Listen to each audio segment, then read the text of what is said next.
तो hello guys, स्वागत है आपका गेट योर गोल चैनल में। दोस्तों, आज हम लोग railway NTPC under graduate exam में पूछे जाने वाले कंप्यूटर के प्रश्न करेंगे। और ये कंप्यूटर के प्रश्न जो भी आपको दिखाए जाएंगे, इसमें बताए जाएंगे, ये सभी प्रीवियस ईयर के क्वेश्चंस हैं, यानी पिछले साल में पूछे गए क्वेश्चंस हैं। तो ये आपके आगामी एग्ज़ाम में आने के बहुत ज़्यादा चांस हैं।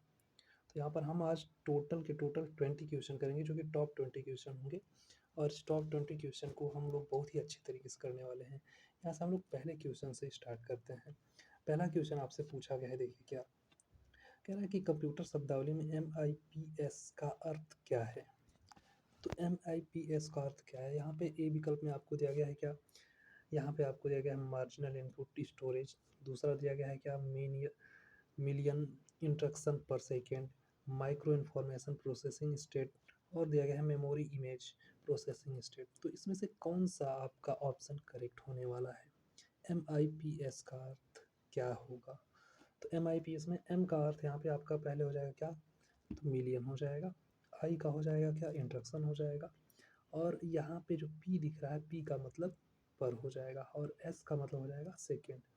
तो मतलब मिलियन इंस्ट्रक्शन पर सेकेंड आपका क्या हो जाएगा, यहाँ पे टोटल इसका आंसर हो जाएगा। यानी हम कह सकते हैं कि हमारा कौन सा ऑप्शन होगा, तो हम कह सकते हैं हमारा बी वाला ऑप्शन क्या हो जाएगा, करेक्ट हो जाएगा। तो बी ऑप्शन आपका राइट आंसर है। आगे बढ़ते हैं। यहाँ पे दिया गया है क्या, BIOS का पूरा नाम क्या है। तो BIOS का पूरा नाम क्या है, इसको हम समझ लेते हैं। पहला ऑप्शन आपको दिया गया है क्या, बाइनरी इंटरचेंज ऑपरेशन सिस्टम। दूसरा दिया गया है क्या, बेसिक इनपुट आउटपुट सिस्टम। तीसरा दिया गया है क्या, गिनर्स इनपुट ऑपरेशन सिंबल। चौथा दिया गया है क्या, बेसिक इंटरफेस ओरिएंटेड सर्विस। तो इसमें से कौन सा आपका होने वाला है ऑप्शन करेक्ट। तो यहाँ पे देखिए ओरिएंटेड सर्विस दिया गया है, ये तो आपका होने वाला नहीं है। यहाँ पर आपको गिनर्स इनपुट दिया गया है, ये भी नहीं होने वाला है। मतलब इसमें से आपका कौन सा ऑप्शन करेक्ट हो जाएगा, तो आप कहेंगे हमारा ऑप्शन बी वाला सही हो जाएगा। यहाँ पे क्या हो जाएगा, बी से आपका क्या हो जाएगा, बेसिक हो जाएगा। आई से आपका इनपुट हो जाएगा। ओ से आपका आउटपुट हो जाएगा। और एस से आपका हो जाएगा सिस्टम। तो बेसिक इनपुट आउटपुट सिस्टम आपका क्या हो जाएगा, करेक्ट आंसर हो जाएगा, जो कि आपका बी विकल्प होगा सही आंसर। आगे बढ़ते हैं। ये हमारा तीसरा नंबर क्वेश्चन। तीसरे नंबर क्वेश्चन में कहा जा रहा है क्या, कंप्यूटर, इसके बाद ब्लैंक आपको दिया गया है, के बिना काम नहीं कर सकते। यानी कंप्यूटर जो होता है वो किसके बिना काम नहीं कर सकता। तो यहाँ पर दिया गया है स्कैनर, फिर यहाँ पर दिया गया है इंटरनेट, माउस, CPU। तो हम किसके द्वारा अगर कौन ऐसे इसमें से अनुपस्थित रहे, यानी कि अम, उपस्थित ना हो, तो उसके बिना हम कंप्यूटर को नहीं चला सकते हैं। तो यहाँ से आपका कौन सा ऑप्शन हो जाएगा, तो आप कहेंगे इसमें से CPU। हमारा CPU आंसर करेक्ट हो जाएगा। CPU अगर ना हो तो हम अपने कंप्यूटर को नहीं चला सकते हैं। तो आप यहाँ पर क्या करेंगे, तो इसमें भरेंगे CPU के द्वारा ही कंप्यूटर को चलाया जा सकता है। आगे बढ़ते हैं। ये आपका चौथा नंबर क्वेश्चन है। यहाँ पे कह रहा है क्या, कंप्यूटर चिप का दूसरा नाम क्या है। यहाँ पे कंप्यूटर चिप जो है, इसका दूसरा नाम क्या होगा, यहाँ पे आपको ब्लैंक में भरना है। तो यहाँ पे दिया गया क्या, माइक्रो चिप दिया गया है, मदरबोर्ड दिया गया है, CPU दिया गया है, और माइक्रो प्रोसेसर दिया गया है। इनमें से कौन सा ऑप्शन आपका करेक्ट हो जाएगा। तो आप कहेंगे कि जो हमारा कंप्यूटर चिप होता है, इसका दूसरा नाम होता है क्या, माइक्रो चिप होता है। तो यहाँ पर आप भरेंगे क्या, तो माइक्रो चिप भरेंगे। यानी हमारा ऑप्शन ए करेक्ट आंसर हो जाएगा। आगे बढ़ते हैं। आगे यहाँ पर दिया गया है क्या, आपका ये पाँचवा नंबर क्वेश्चन है। CPU से संबद्ध उपकरणों को जिसे कंप्यूटर एक्सेस कर सकता है कहलाते हैं। यानी कि जो कंप्यूटर एक्सेस कर सकता है उसको हम क्या कहते हैं, CPU से संबद्ध उपकरण जो होते हैं। तो यहाँ पे आपको दिया गया है कंट्रोल यूनिट्स दिया गया है, कंप्यूटर कंपोनेंट्स दिया गया है, हार्डवेयर दिया गया है, पेरिफेरल्स दिया गया है। तो जो पेरिफेरल्स होता है, यानी हमारा डी ऑप्शन हो जाएगा करेक्ट। यानी पेरिफेरल्स को हम क्या कर सकते हैं, ये CPU से संबंधित उपकरण है जो कि कंप्यूटर में हम एक्सेस इसको कर सकते हैं। और उनको जो है कि उसको एक्सेस करने वाले वैसे उपकरणों को हम पेरिफेरल्स कहते हैं। ठीक है, आगे बढ़ते हैं अगले क्वेश्चन की ओर। हमारा अगला क्वेश्चन जो कि छठा नंबर क्वेश्चन होगा, ये कह रहा है जब कंप्यूटर स्विच ऑन किया जाता है तथा ऑपरेटिंग सिस्टम हार्ड डिस्क से मेन मेमोरी में लोड होता है, तो उस प्रक्रिया को क्या कहा जाता है? देखिए दोस्तों, यहाँ पर कह रहा है कि जब हमारा कंप्यूटर ऑन होता है तो उनके जो ऑपरेटिंग सिस्टम जो होते हैं, ऑपरेटिंग सिस्टम के जो हार्ड डिस्क होते हैं वो मेन मेमोरी में लोड होते हैं। तो उस प्रक्रिया को क्या कहते हैं, उस लोड होने की प्रक्रिया को क्या कहते हैं? तो यहाँ पर देखिए booting, fetching, processing, multi processing. तो इसमें से आपका बूटिंग कहलाता है, यानी हमारा ऑप्शन ए करेक्ट हो जाएगा। हम उसको क्या कहेंगे? बूटिंग कहेंगे। आगे बढ़ते हैं। अगला यहाँ पर दिया गया है कंप्यूटर में इस्तेमाल होने वाले इंटीग्रेटेड सर्किट, यानी जिसको हम आईसी कहते हैं।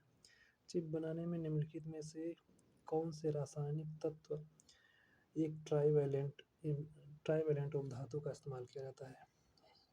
देखिए यहाँ पे उपधातु कौन है, यहाँ पे ट्राइवेलेंट यहाँ पे पूछा गया है, और वो ऐसा कौन सा रासायनिक तत्व है जो कि इंटीग्रेटेड सर्किट को बनाने में प्रयोग किया जाता है? तो इस सोने का तो प्रयोग किया नहीं जाता है, चांदी का भी प्रयोग नहीं किया जाता है, कॉपर का भी नहीं। तो ये आपके गलत हो जाएंगे ऑप्शन। तो करेक्ट आंसर कौन सा होगा? तो सिलिकॉन। देखिए सिलिकॉन और एक आपका आता है जर्मेनियम। ये जर्मेनियम और सिलिकॉन दोनों ही अर्धचालक हैं, ठीक है। और ये इसमें से सिलिकॉन जो होता है ये कैसा है? तो ये हम कह सकते हैं टेट्रावेलेंट उपधातु का इस्तेमाल करके हम सिलिकॉन को एक आईसी के रूप में प्रयोग करते हैं, इंटीग्रेटेड सर्किट के रूप में हम इनका प्रयोग करते हैं। आगे बढ़ते हैं। आगे दिया गया है यहाँ पे 8वां नंबर क्वेश्चन, एक सीरियल पोर्ट कर सकता है। एक सीरियल पोर्ट क्या कर सकता है? तो यहाँ पे दिया गया है केवल हार्ड ड्राइवर से जानकारी स्थानांतरित करना, दूसरा केवल हार्ड ड्राइवर को जानकारी स्थानांतरित करना, तीसरा कह रहा है कि और भी दोनों या इनमें से कोई नहीं। तो यहाँ पे जो ये सीरियल पोर्ट होता है ये क्या करता है? केवल हार्ड ड्राइवर से जानकारी को क्या करता है? हार्ड ड्राइव से जानकारी को स्थानांतरित करता है और हार्ड ड्राइव को भी जानकारी स्थानांतरित करता है, यानी ये दोनों कार्य करता है। तो ए और बी दोनों होगा, तो यहाँ पर कौन सा आपका ऑप्शन हो जाएगा? तो सी। तो सी आपका करेक्ट आंसर हो जाएगा। हम सी कह सकते हैं, क्यों? क्योंकि ये दोनों काम सीरियल पोर्ट द्वारा होता है, यानी कि हार्ड ड्राइव से जानकारी को स्थानांतरित करता है और ये हार्ड ड्राइव को भी जानकारी स्थानांतरित करता रहता है। इसलिए ए और बी दोनों विकल्प आपका करेक्ट होगा, यानी कि हमारा सी विकल्प करेक्ट हो जाएगा सीधा। आगे बढ़ते हैं। ये आपका 9 नंबर क्वेश्चन दिया गया है। यहाँ पे कह रहा है कि निम्नलिखित में से कौन सा एक पर्सनल कंप्यूटर में कंप्यूटिंग करता है? यानी कि इनमें से कौन है जो कि पर्सनल कंप्यूटर यानी पीसी में कंप्यूटिंग का कार्य करता है? तो सीपीयू दिया गया है, मदरबोर्ड दिया गया है, रैम दिया गया है, बीआईओएस दिया गया है। तो यहाँ पे कौन सा आपका ऑप्शन करेक्ट हो जाएगा? तो इनमें से आपका कौन सा हो जाएगा? तो आप कहेंगे सीपीयू। जो सीपीयू होता है ये अपना क्या होता है? पर्सनल यानी पीसी में कंप्यूटिंग का काम करता है। आगे बढ़ते हैं। ये हमारा 10वां नंबर क्वेश्चन है। सीपीयू में होता है, सीपीयू जिसको हम कहते हैं क्या? Central processing unit. सीपीयू में होता है, क्या होता है? पहला कह रहा है क्या? आगत निर्गत और प्रोसेसिंग। आगत निर्गत और प्रोसेसिंग यहाँ पर दिया गया है, इनपुट आउटपुट और प्रोसेसिंग। क्या इनपुट आउटपुट होता है? तो यहाँ पे हम कह सकते हैं नहीं, ये हमारा क्या हो सकता है? ऑप्शन गलत हो जाएगा। दूसरा कह रहा है कि नियंत्रक यूनिट, प्राथमिक स्टोरेज और गौण स्टोरेज। प्राथमिक स्टोरेज और गौण स्टोरेज ये दोनों ही नहीं होते हैं, तो हम इसको गलत कर देंगे, ठीक है। यहाँ पे क्या होता है? गौण स्टोरेज नहीं, बस प्राथमिक स्टोरेज उसके अंदर पाया जाता है। आगे दिया गया है क्या? नियंत्रण यूनिट, अर्थमेटिक तर्क यूनिट और प्राथमिक स्टोरेज। तो यहाँ पे देखिए ये आपका करेक्ट आंसर हो जाएगा, यानी हमारा सी ऑप्शन राइट आंसर है, क्योंकि उसमें क्या होता है? नियंत्रण यूनिट भी होता है, अर्थमेटिक तर्क भी होता है, तर्क यूनिट भी होता है और प्राथमिक स्टोरेज भी होते हैं, ठीक है। यहाँ पर इस ऑप्शन को हम इसलिए गलत कर रहे हैं क्योंकि यहाँ पे गौण ऑप्शन दिया गया है। तो बस प्राथमिक स्टोरेज होते हैं, प्राइमरी स्टोरेज होते हैं किसमें? तो सीपीयू में, ठीक है। तो ये हमारा 3rd नंबर आपका यानी सी विकल्प करेक्ट होगा, करेक्ट आंसर होगा। चौथा भी आपका सही नहीं हो सकता है। अगला क्वेश्चन यहाँ पर दिया गया है 11 नंबर, जिसमें कहा जा रहा है कंप्यूटर के किस भाग को नर्व सेंटर कहा जाता है? कंप्यूटर का वह कौन सा भाग है जिसको नर्व सेंटर कहा जाता है? तो इसमें से आपका हो जाएगा कौन सा? तो आप कह सकते हैं कंट्रोल यूनिट, ठीक है। आपका सी ऑप्शन करेक्ट हो जाएगा। कंट्रोल यूनिट को हम नर्व सिस्टम कहते हैं, नर्व सेंटर कहते हैं, ठीक है। सॉफ्टवेयर को नहीं कह सकते हैं, हार्डवेयर को नहीं, प्रोग्राम को भी नहीं। कंट्रोल यूनिट को हम नर्व सेंटर कह सकते हैं। 12 नंबर क्वेश्चन आपको कहा जाए कि कोई व्यक्ति कंप्यूटर साक्षर कहलाता है यदि वह सक्षम हो। मतलब कोई व्यक्ति को हम कंप्यूटर साक्षर कह सकते हैं, कंप्यूटर का जानकार हम उसको कह सकते हैं। कब कह सकते हैं? तो यहाँ पर कहा जा रहा है कि आवश्यक एप्लीकेशन को चलाने में क्या वो सक्षम होना चाहिए। दूसरा कह रहा है एंटीवायरस सॉफ्टवेयर बनाने में सक्षम होना चाहिए, या प्रोग्राम लिखने में सक्षम होना चाहिए, या यहाँ पे कह रहा है कि दूसरे कंप्यूटर को हैक करने में सक्षम होना चाहिए। कौन सा आपका ऑप्शन करेक्ट हो जाएगा? तो आप कहेंगे यहाँ पे कि हमारा पहला ऑप्शन करेक्ट हो जाएगा, यानी कि आवश्यक एप्लीकेशन जो होते हैं उनको चलाने में यदि कोई व्यक्ति सक्षम है तो उसको हम कह सकते हैं क्या? कंप्यूटर साक्षर कह सकते हैं। नेक्स्ट क्वेश्चन 13 नंबर क्वेश्चन आपका है, और इसमें कहा जा रहा है कि किसी भी सुरक्षित वेबसाइट के URL में सुरक्षा प्रमाण पत्र पैडलॉक का रंग होता है। जब देखिए आप कोई वेबसाइट खोलते हैं तो उसके URL में ऐसे करके क्या होता है कि एक लॉक बना होता है, ऐसा कुछ। तो वो जो लॉक होता है उसको हम कहते हैं क्या? पैडलॉक कहते हैं। और उसका रंग कैसा होता है? तो हम कहेंगे कि हरा, यानी हमारा बी ऑप्शन करेक्ट हो जाएगा, वह हरे रंग का होता है। ठीक है। 14 नंबर क्वेश्चन आपका है। 14 नंबर क्वेश्चन में कहा जा रहा है कि कंप्यूटर के प्रसंस्करण गति को नापा जाता है। जो कंप्यूटर का प्रसंस्करण गति होता है उसको नापा जाता है। कैसे नापा जाता है? तो यहाँ पर पहला ऑप्शन आपका कह रहा है MIPS यानी मिलियन इंस्ट्रक्शन प्रति सेकेंड में मापा जाता है। दूसरा कह रहा है घड़ी के मेगाहर्ट्ज में मापा जाता है। सी कह रहा है और भी दोनों में, और डी कह रहा है इनमें से कोई नहीं। देखिए ये जो कंप्यूटर का जो प्रसंस्करण होता है ना, इसको MIPS यानी मिलियन इंस्ट्रक्शन प्रति सेकेंड में भी मापा जाता है, और घड़ी का जो मेगाहर्ट्ज होता है इसमें भी मापा जाता है। यानी हम कह सकते हैं दोनों विकल्प करेक्ट होंगे। तो दोनों विकल्प के लिए हमारा सी विकल्प ऑप्शन करेक्ट हो जाएगा, क्योंकि ये कह रहा है कि ये और भी दोनों हैं। तो हमारा कौन सा? तो सी ऑप्शन करेक्ट होगा। अगला है आपका 15 नंबर क्वेश्चन। 15 नंबर क्वेश्चन में कहा जा रहा है कि अंक गणितीय एवं तार्किक, तार्किक मतलब लॉजिकल संक्रियाएं करने वाले संसाधक को क्या कहा जाता है? यानी कि जो अंकगणितीय जो संक्रियाएं होती हैं उनको करने वाले प्रोसेसर यानी संसाधक को क्या कहते हैं? तो हम कह सकते हैं इसमें से क्या? CPU कह सकते हैं कि LU कह सकते हैं कि माइक्रो प्रोसेसर कह सकते हैं कि रैम कह सकते हैं, क्या हो सकता है? तो हमारा ऑप्शन हो जाएगा ALU, यानी बी ऑप्शन आपका करेक्ट हो जाएगा। ALU से हम क्या कर सकते हैं? अंकगणितीय तार्किक संक्रियाओं को प्रोसेस करते हैं, वो उसका क्या होता है? संसाधक होता है। आगे की ओर बढ़ते हैं। अगला क्वेश्चन कह रहा है क्या? जो कि आपका 16 नंबर क्वेश्चन है, BIOS का क्या कार्य है? BIOS जो होता है उसका कार्य क्या होता है? तो ये देखिए यहाँ पर दिया गया है क्या? सिस्टम हार्डवेयर के पुर्जों को प्रारंभ करना। दूसरा कह रहा है क्या? सिस्टम को अपडेट करना। ये आपका कौन सा है? तीसरा कह रहा है सिस्टम के प्रदर्शन को सुनिश्चित करना। और फिर यहाँ पर कहा जा रहा है क्या? सिस्टम के केस को बचाना। तो इसमें से कौन सा हो जाएगा ऑप्शन करेक्ट? तो आप कहेंगे यहाँ पे सिस्टम के हार्डवेयर के पुर्जों को प्रारंभ करना। BIOS का क्या कार्य होता है? तो वो काम करता है सिस्टम के जो हार्डवेयर होते हैं उनके पुर्जों को प्रारंभ करता है। तो ये हमारा टोटल विकल्प कौन सा सही हो जाएगा? तो ये हमारा पहला विकल्प यानी ए विकल्प करेक्ट हो जाएगा। आगे बढ़ते हैं 17 नंबर क्वेश्चन। 17 नंबर क्वेश्चन में कहा जा रहा है कि निम्नलिखित में से कौन सा एक पेरिफेरल्स डिवाइस नहीं है?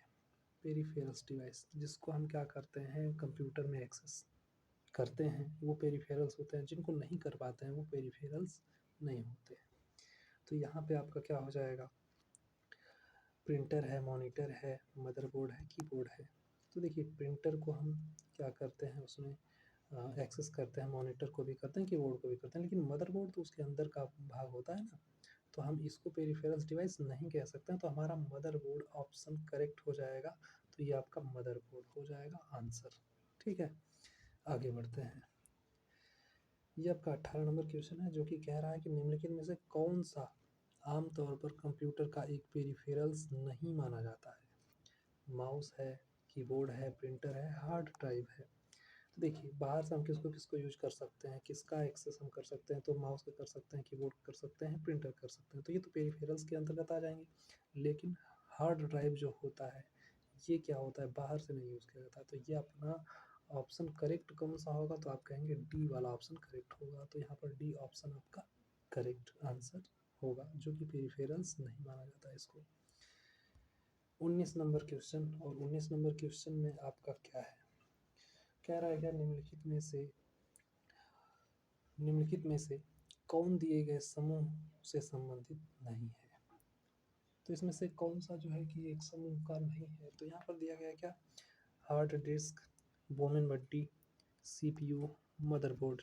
तो मदरबोर्ड, सीपीयू, हार्ड डिस्क, ये सब क्या है, कंप्यूटर के पार्ट्स दिखाई दे रहे हैं, यानी कंप्यूटर से संबंधित चीज़ें हैं, यानी एक ही ग्रुप की चीज़ें दिखाई दे रही हैं। लेकिन ये आपका जो थोड़ा सा अलग नाम दिख रहा है, ये बोमेन बड्डी, ये अलग चीज़ होता है। तो ये इनमें से क्या है, इन ग्रुपों से, इन समूहों से अलग है। ठीक है, ये क्या है, इनसे संबंधित नहीं है। तो ये आपका ऑप्शन कौन सा हो जाएगा, तो बी ऑप्शन करेक्ट हो जाएगा, और ये गलत, ये गलत, और ये भी गलत होगा। ठीक है, लास्ट क्वेश्चन हमारा है 20वां नंबर क्वेश्चन, और ये क्या है, VLSI, VLSI, ये इसका पूर्ण नाम क्या है, ये आपसे कहा जा रहा है। यहाँ पर देख दिया गया है, पहला क्या, पहला कह रहा है वेरी लार्ज स्केल इंटीग्रेशन, दूसरा कह रहा है क्या यहाँ पे विलेज लेवल सिस्टम इंटीग्रेशन, ये तीसरा आपका कह रहा है वर्चुअल लाइट सिस्टम इंफॉर्मेशन, चौथा कह रहा है क्या, वेरीफाइड लार्ज सिस्टम इंटीग्रेशन। कौन सा आपका करेक्ट होगा, तो देखिए वी से आपका हो जाएगा क्या, तो ये हो जाएगा वेरी। ठीक है, एल से क्या हो जाएगा, तो ये हो जाएगा आपका क्या, लार्ज, और यहाँ पे आपका क्या हो जाएगा, एस से हो जाएगा क्या, स्केल। ठीक है, और आई का मतलब हो जाएगा इंटीग्रेशन। ठीक है, आई का मतलब इंटीग्रेशन, इंटीग्रेशन। तो यहाँ पे क्या है, वेरी लार्ज, और यहाँ पर स्केल इंटीग्रेशन हो जाएगा। तो पहला आपका ऑप्शन करेक्ट है, तो ये आपका पहला ऑप्शन करेक्ट हो जाएगा, वेरी लार्ज स्केल इंटीग्रेशन इसका फुल नेम होगा। तो ये थे टोटल टॉप 20 क्वेश्चन, जो कि आपको आपके अंडर ग्रेजुएट के एग्ज़ाम में सबसे ज़्यादा जो है कि फ़ायदे करने वाले हैं, यदि आपने इस वीडियो को देखा है तो अपने दोस्तों तक भी ये वीडियो को शेयर करिएगा। यदि आपको अच्छा लगा हो तो इसको एक बार के लाइक कर दीजिएगा, और चैनल को भी सब्सक्राइब कर दीजिएगा। आगे मिलेंगे ऐसे ही और भी कंप्यूटर से संबंधित नॉलेजफुल वीडियो के साथ, तब तक के लिए नमस्कार।